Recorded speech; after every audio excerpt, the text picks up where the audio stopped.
You're not even her real granddaughter, my father spat, his face contorted with rage. Only blood relatives deserve the family fortune. I stood frozen in Grandmother Eleanor's study, the heavy oak shelves filled with leather-bound classics surrounding us like silent witnesses to his cruelty. My grandmother had been buried only 3 days ago, and already the family was fracturing over her will. What are you talking about? I managed, my voice barely audible over the thundering of my heart. Don't play innocent, Jennifer. Your mother's little secret isn't so secret anymore. He paced the oriental rug, pausing to glare at the formal portrait of grandmother hanging above the fireplace. Eleanor was obsessed with bloodlines.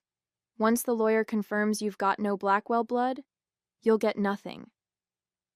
I looked him directly in the eyes, fighting to keep my voice steady. Do you promise to keep your word about this? That only blood relatives deserve grandmother's inheritance? Absolutely, he declared, lifting his chin with the same imperious tilt I'd seen countless times throughout my childhood. I'll make sure the family legacy stays with real Blackwells, not imposters. My name is Jennifer Blackwell. I'm 27 years old, and until 5 minutes ago, I believed Douglas Blackwell was my biological father. Now, standing in my grandmother's Georgian mansion in suburban Philadelphia, I was apparently discovering otherwise. What I wanted was simple: the fair treatment Grandmother Eleanor intended in her will. She had specifically mentioned me, her only granddaughter, during our last conversation about her estate plans. Standing in my way was the man who had always viewed me with thinly veiled contempt, the man whose approval I had spent decades trying to earn unsuccessfully. You can attend the will reading next week if you must, he continued dismissively, but don't expect anything. I've already spoken with Harrison about challenging any provisions that include you. Harrison Mills was my father's longtime friend and our family attorney. The mention of their apparent collusion sent a chill through me. I'll be there, I replied quietly. Grandmother wanted me there. Sentiment, he scoffed. Eleanor always had a blind spot for you. Fortunately, the law cares about facts, not feelings. As he strode from the room, I sank into Grandmother's desk chair, running my fingers over the polished walnut surface where she had written countless letters, reviewed business documents, and most recently, finalized her will. My phone buzzed with a text from my mother. We need to talk about your father. Tonight, alone. I stared at the message, unease crawling up my spine. If my father wasn't my biological father, then who was? And how had this secret remained hidden for 27 years? More importantly, why was it surfacing now, just days after grandmother's death and days before her fortune would be distributed? Whatever truth awaited me, one thing was becoming clear. The father I had spent my life trying to please had been harboring resentment far deeper than I had ever realized. Growing up as a Blackwell meant navigating a world of privilege and weighty expectations.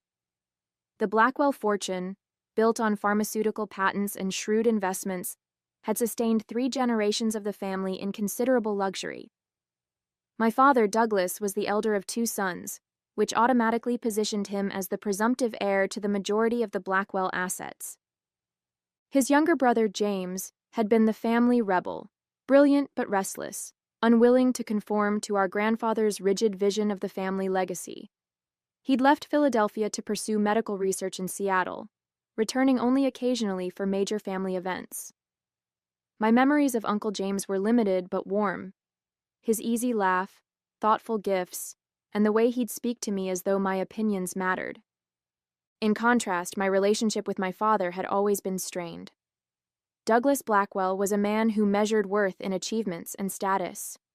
My brothers, Thomas and William, had fulfilled his expectations admirably, Thomas following him into the family business, William excelling in law school. I, however, had disappointed him at every turn. She lacks the Blackwell drive, he'd remarked to my mother when he thought I couldn't hear. Too soft, too unfocused. Despite graduating with honors and establishing a promising career in historical preservation, nothing I accomplished seemed to meet his standard. I'd attributed this perpetual disappointment to sexism or perhaps unrealistic expectations, never imagining there might be a more fundamental reason for his distance. Grandmother Eleanor had been my sanctuary. Unlike my father, she valued my interest in history and art, encouraging me to pursue a path that honored my passions rather than family tradition. During my undergraduate years, I'd visit her estate every Sunday for tea, listening to her stories of family history and her own quiet rebellions against the constraints placed on women of her generation. "Remember, Jennifer," she often told me, "a Blackwell makes their own path." Her death at 86 had been peaceful, but left an emptiness I was still struggling to navigate. The knowledge that I'd lost my greatest advocate within the family made her absence even more profound. In the days following her funeral, I'd noticed subtle changes in my father's behavior, heightened scrutiny when I interacted with other family members, hushed conversations with Harrison Mills that abruptly ended when I entered a room. I'd dismissed these observations as grief, manifesting in different ways, but now they took on a more sinister significance. The last time I'd seen grandmother alive, she'd held my hand with surprising strength and whispered, "Trust your instincts, Jennifer. Not everything is as it appears." At the time, I'd attributed her cryptic words to medication or fatigue. Now I wondered if she'd been trying to prepare me for the storm that was about to break over our family.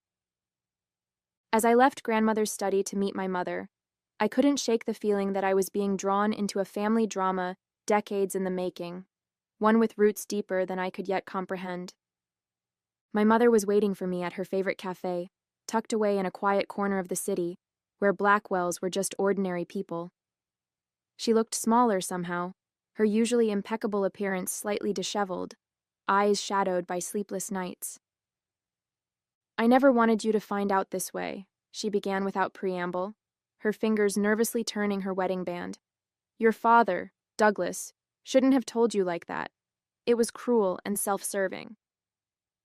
"So it's true?" I asked, my voice barely above a whisper. "He's not my biological father?" She nodded, tears gathering in her eyes. "It's complicated, Jennifer. More complicated than Douglas makes it sound."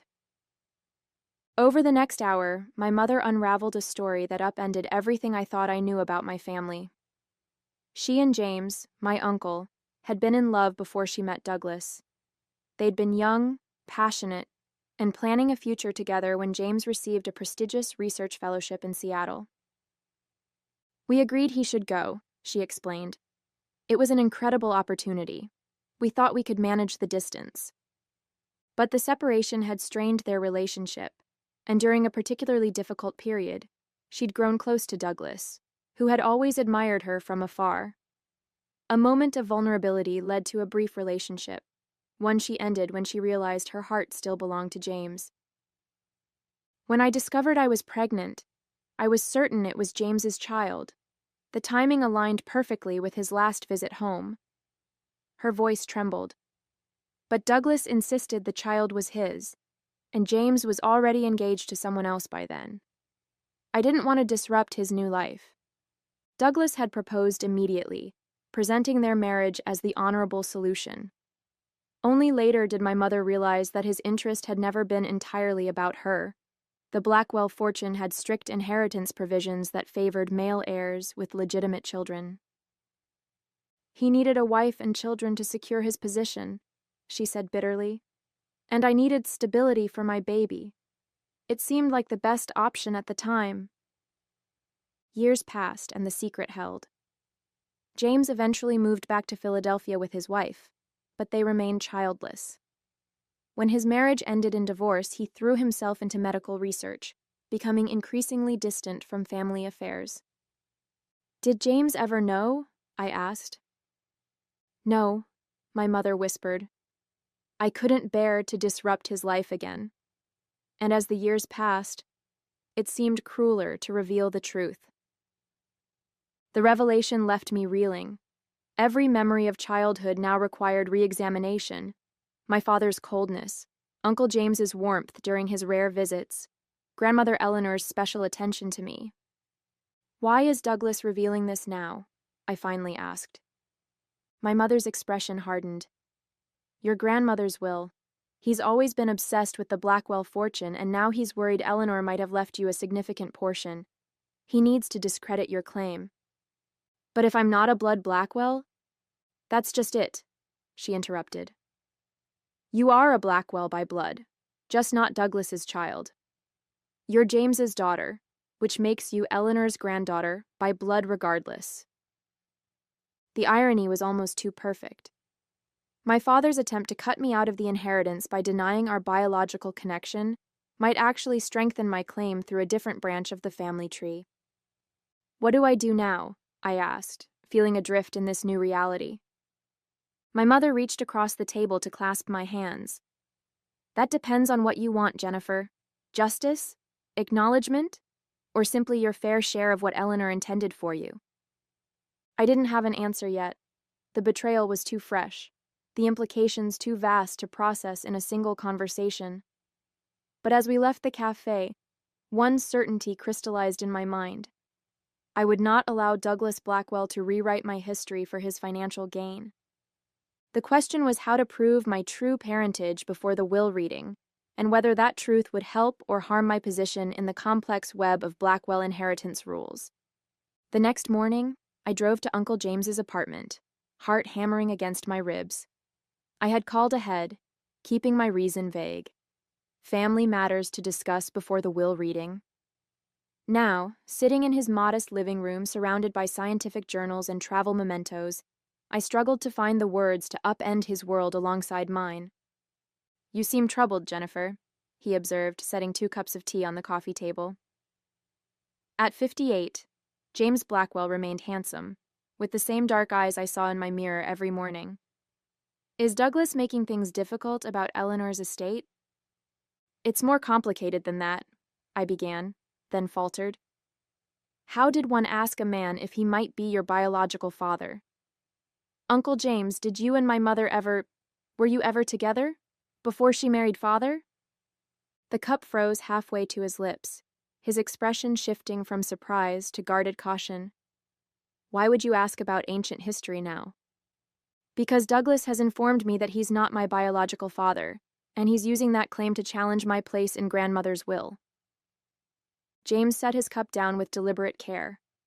That sounds like Douglas, calculating even in cruelty. He studied my face with new intensity. What has your mother told you? I recounted my mother's revelations about their past relationship, watching his expressions cycle through nostalgia, pain, and something that looked remarkably like hope. I never knew, he said finally.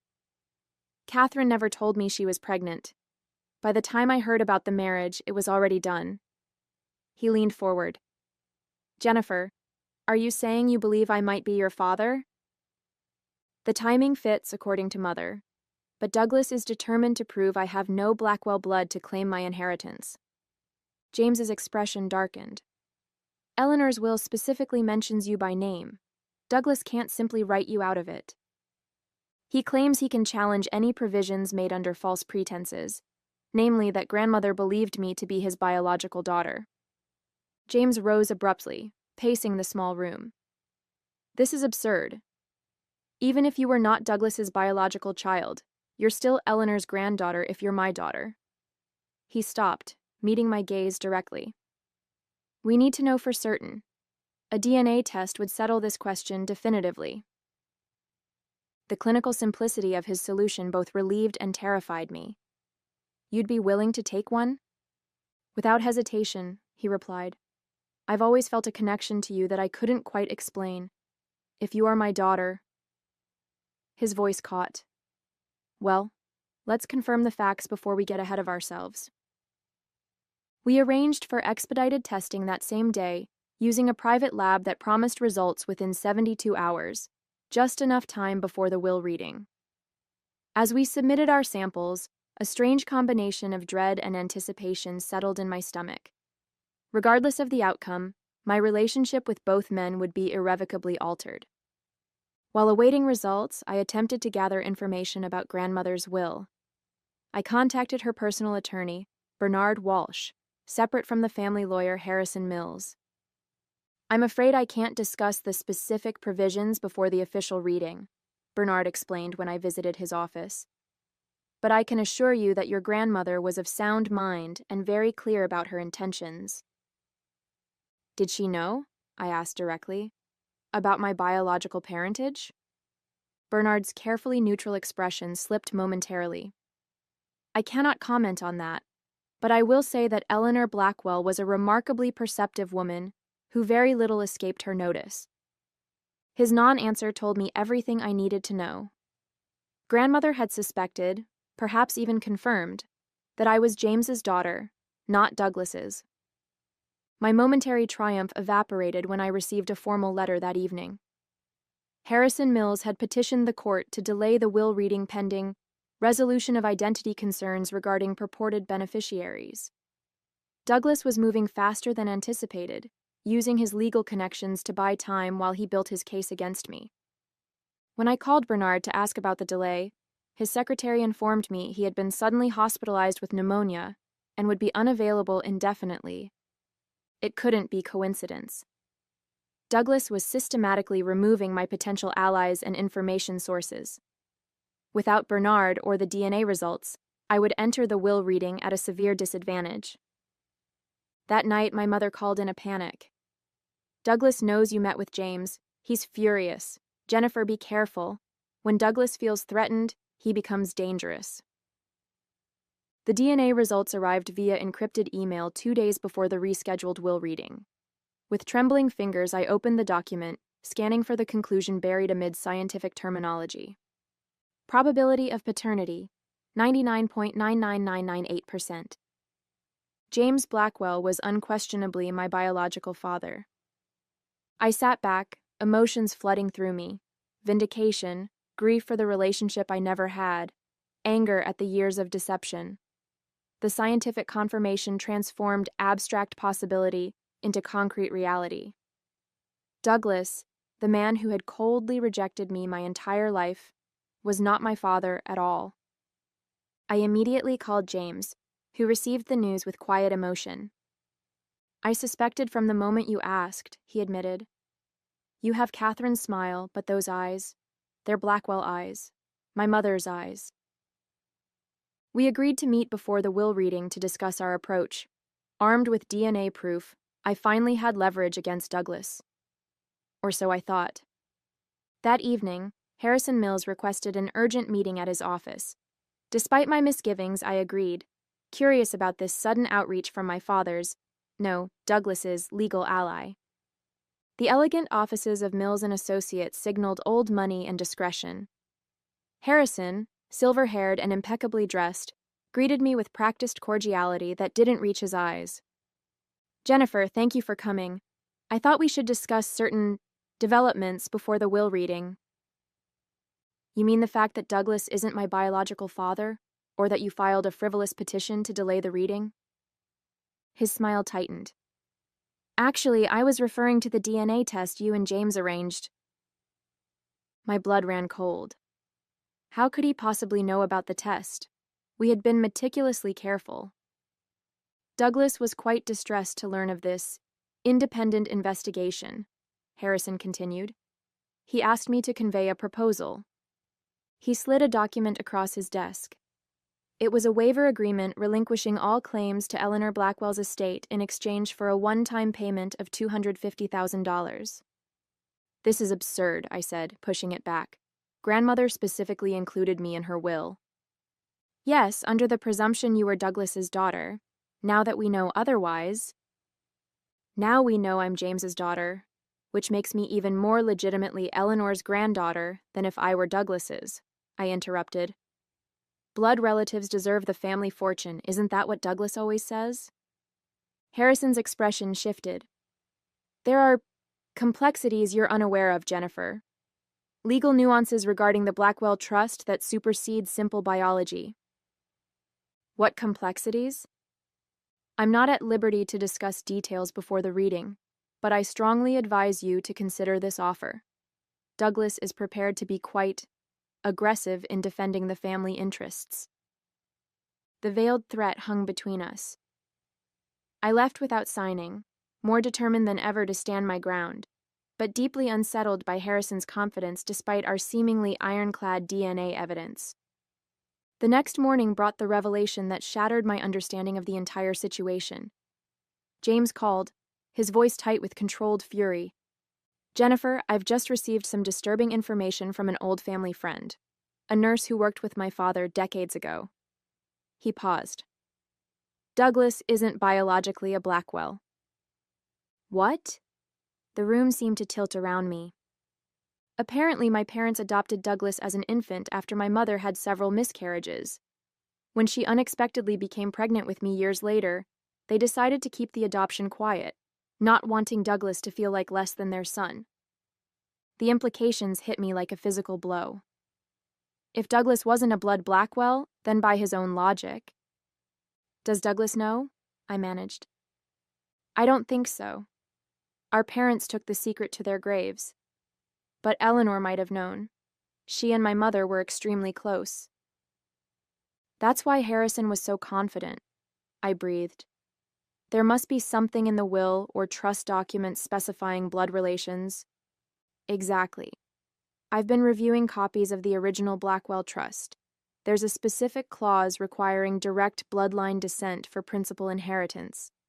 Douglas would have been protected by his legal adoption, but by making this about biological legitimacy, he's potentially disqualified himself." The irony was almost too perfect. Douglas's attempt to disinherit me by questioning my biological connection to the Blackwell line could backfire catastrophically if his own adoption came to light. "What do we do with this information?" I asked. James was quiet for a moment. "That depends on what you want, Jennifer. What Douglas deserves and what's right for our family might be different things." I considered his words carefully. "I think," I said slowly, "that people who insist on blood purity should be held to their own standards, don't you?" The morning of the will reading dawned crisp and clear, Philadelphia's autumn painting the trees in brilliant hues outside grandmother's mansion where the family had gathered. I arrived early with James, our shared secret a fragile weapon we weren't yet certain how to deploy. Harrison Mills presided from the head of the dining table, leather portfolio open before him, while various Blackwell relatives filled the high-backed chairs. Douglas sat directly opposite me, his posture radiating confidence, flanked by my brothers who looked uncomfortable but determined to support their father. "Before we begin," Harrison announced, "I must address a delicate matter regarding succession eligibility." Douglas straightened, shooting me a triumphant glance. "It has come to our attention that certain beneficiaries named in Eleanor Blackwell's will may not qualify under the bloodline provisions of the original Blackwell Family Trust." My mother, seated beside me, gripped my hand beneath the table. Harrison continued, "As you know, Eleanor's estate is divided between assets she controlled independently and those governed by the family trust established by her father.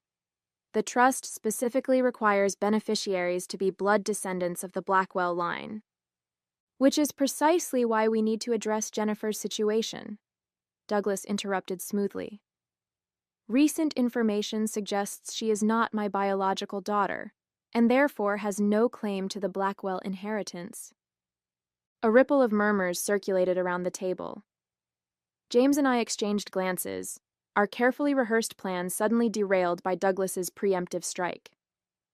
"I have DNA evidence," Douglas continued, sliding a folder toward Harrison, "confirming Jennifer is not my biological child. Under the bloodline requirement, she is ineligible for trust distribution." My heart pounded as Harrison reviewed the documents. We had anticipated raising the paternity issue ourselves, but Douglas had outmaneuvered us by presenting his own testing I had never consented to or provided samples for. "May I ask how you obtained my DNA for this test?" I asked, fighting to keep my voice level. Douglas's smile was cold. "From your water glass at our last family dinner. Quite simple, really." "That's illegal," James interjected.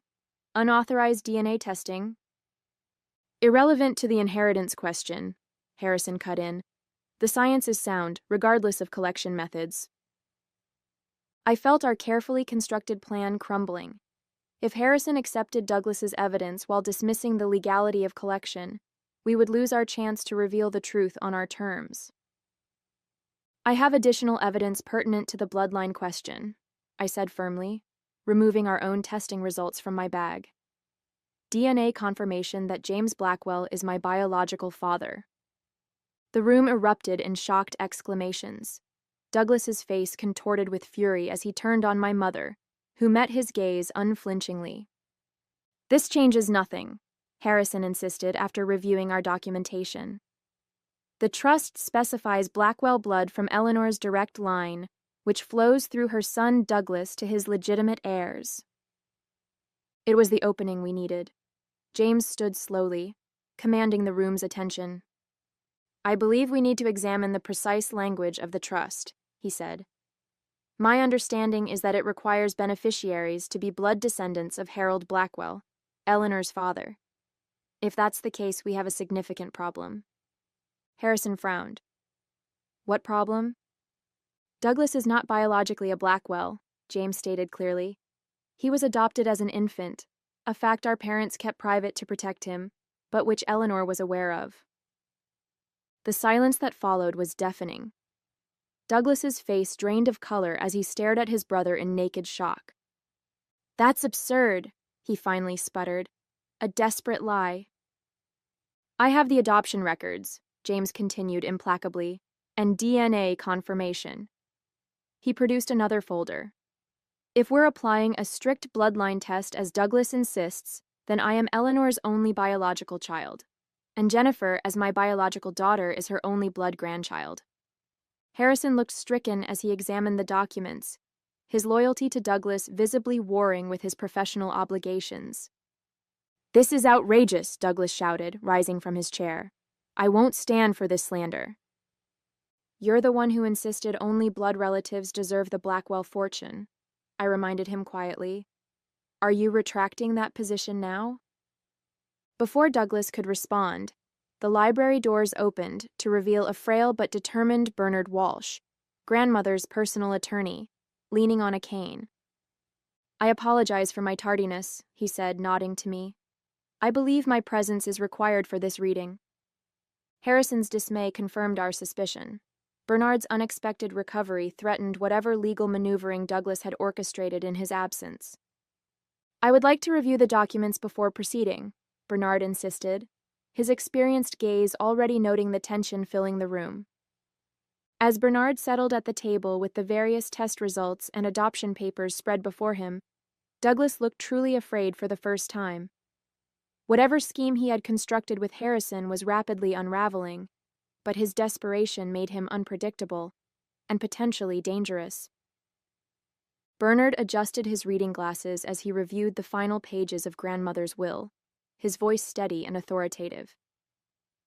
Before addressing specific bequests, I must draw attention to a letter Eleanor Blackwell instructed me to read if questions of lineage arose during this proceeding. He opened a sealed envelope, the Blackwell crest embossed on heavy cream paper.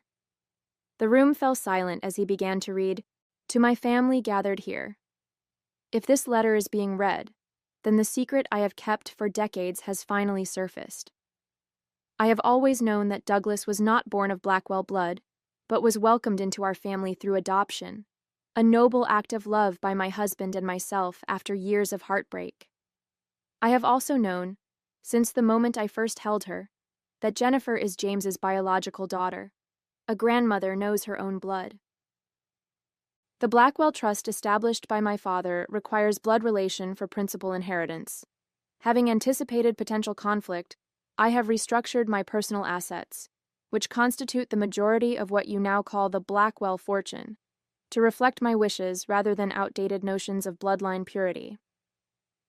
To Douglas, you have been my son in every way that matters, but your treatment of Jennifer, your brother's child, has revealed a character that dishonors the Blackwell name you so jealously guard.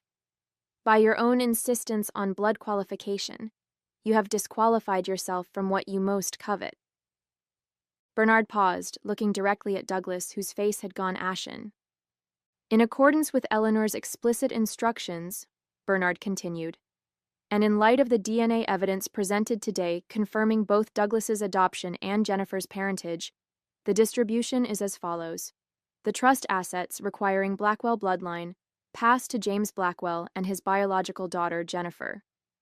Eleanor's personal estate will be distributed according to the specific bequests outlined here. Douglas lunged for the documents, but Bernard calmly shifted them away. "You promised!" Douglas shouted at me, desperation breaking through his composed facade. "You said only blood relatives deserve the fortune." "No," I corrected him quietly. "You said that.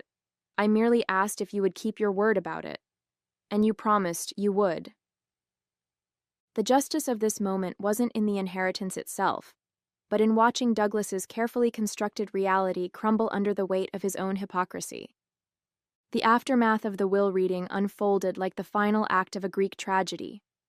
Douglas, undone by his own machinations, stormed from the mansion shouting threats of legal challenges that everyone present knew would fail. Harrison Mills followed, his professional reputation in tatters after Bernard revealed his knowledge of the adoption records he had deliberately concealed. My brothers, stunned by the revelations, approached me uncertainly. Thomas, always the more sensitive of the two, spoke first. "I had no idea about any of this," he said quietly. "All those years, the way he treated you, it makes a terrible kind of sense now." William nodded soberly. "For what it's worth, you've always been our sister. That hasn't changed." Their sincerity moved me more than I expected. They had been shaped by Douglas too, in different ways. Perhaps there was a relationship worth salvaging there, given time. Mother approached next, relief and apprehension mingling in her expression. "I should have told you years ago," she said. You were protecting me," I finished for her. "I understand that now." The most profound conversation came later that evening, when James and I sat in grandmother's study, surrounded by the books and artifacts of a family history we were both rewriting in our minds. "What will you do now?"